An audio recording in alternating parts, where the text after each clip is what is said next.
कटक बड़ मेडिकल रे दुई रोगी को दुष्कर्म घटना रे बहिष्कार हेबे अभियुक्त डाक्तर हृदरोग विभाग डाक्तर दिलबर सिंह ठाकुर को चाकरी बहिष्कार करने प्रक्रिया आरंभ होईछि।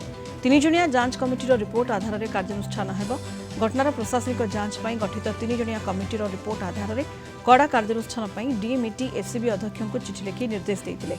यापर एसीबी अध्यक्ष पक्षर प्रक्रिया आरंभ होईछि। मेडिकल काउंसिल बैठक में चूड़ांत निष्पत्ति नियाजिब। अन्यपटे मामलार तदंत एबे ह्यूमन राइट प्रोटेक्शन सेल टीएचआरपीसी रो इंस्पेक्टर को दिया जायछि। दुई महिला मेडिकल रिपोर्ट पुलिस को हस्तांतर कर अगस्ट 11 तारिख में जड़े डाक्तर संपर्कीय दुई जण महिला इको टेस्ट पर जाइथिबा बेले सेठारे अन्य जड़े डाक्तर सेमानंकु दुष्कर्म करथिबा अभियोग आनिथिले। यापर संपृक्त महिला संपर्कीय माने अभियुक्त डाक्तर को निस्तुक माड़ मारिथिले। पीड़िता महिला अभियोग पर मंगलाबाग थाना पुलिस एक मामला रुजु कर अभियुक्त डाक्तर दिलबाग सिंह ठाकुर को गिरफ्त करिछि। अधिक सूचना कटक रिपोर्टर देवाशीष पंडा जोड़ी होती फोन लाइन रे। देवाशीष, कड़ा कार्यानुष्ठान नियाजिब अभियोग आसीथिबा डाक्तर विरोध रे एवं बहिष्कार मध्य होई पारंती बहिष्कार हेबे अभियुक्त डाक्तर जनक कोन कार्यानुष्ठान नियाजिब देवाशीष?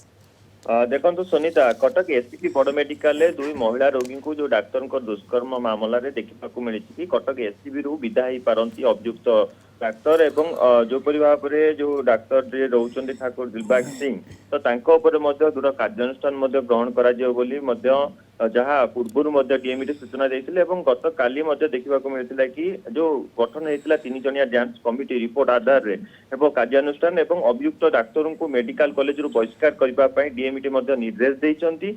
मेडिकल काउंसिलिंग बैठक पर नियाजिब चूड़ांत निष्पत्ति जो मेडिकल काउंसिलिंग बैठक बसिबो तादिहरे कटक एससीपी रो जे सुपरिटेंडेंट रोचंदी सुधांशु शेखर मिश्र डाक्टर सुधांशु शेखर मिश्र तत्वावधान एवं कटक एससीबी रो जे डीन रोचंदी मेडिकल कॉलेज तत्वावधान रे एई निष्पत्ति नियाजिब एवं पुलिस को हस्तांतर एपटे देखा मिली कि जो दुई महिला जी की दुष्कर्म शिकार होते मेडिकल रिपोर्ट पुलिस को हस्तांतर होती एपटे मामला को तदंत करने district human right protection cell गठन करा district human right protection cell जड़े महिला इन्स्पेक्टर रही तदंत भार करेंगे। निहाती भाव में अपेक्षा रही जो बैठक को एवं बैठक पर सविशेष तथ्य जना पड़ो किंतु वर्तमान सुधा जहाँ सूचना रही जो डीएमईटी जहाँ कटक एससीबी को लिखित माध्यम जन कि ये जो डॉक्टर को बहिष्कार करने निहाती भाव में पुलिस तो तदंत कर आप जानी गत 11 तारिख में जड़े डाक्तरी छात्र माँ और माई दुष्कर्म शिकार होते बोली मंगलाबाग थाना लिखित अभियोग करते आधार में मंगलाबाग थाना पुलिस तदंत करथिला आगु